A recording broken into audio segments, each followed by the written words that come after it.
అశ్వత్థ వృక్షం ఇక్కడ ఉంది చూడండి. మనం ఈ యొక్క రామభద్ర క్షేత్రాన్ని మనం ఈ పూజకి ఎంచుకున్నటువంటి ముఖ్య కారణం 100 ఏళ్ల పాతదైనటువంటి ఈ యొక్క అశ్వత్థ వృక్షం అండి.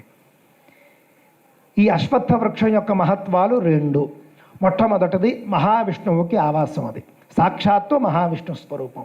రెండవది గ్రహాలలో గురుగ్రహానికి అశ్వత్థ వృక్షం ముఖ్యమైనటువంటిది. అశ్వత్థ వృక్షంలోనే ఉంటాడు బృహస్పతి. గురుగ్రహ హోమం చేయాలంటే అశ్వత్థ సమిధలతో చేయాలి.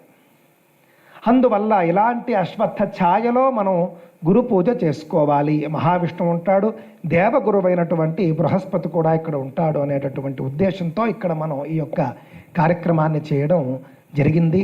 శ్రీ రామభద్ర క్షేత్రం అనేటటువంటి క్షేత్రం ఇక్కడ ఉన్నది అనేది నాకు తెలిసి భాగ్యనగరంలో చాలామందికి తెలియదండి.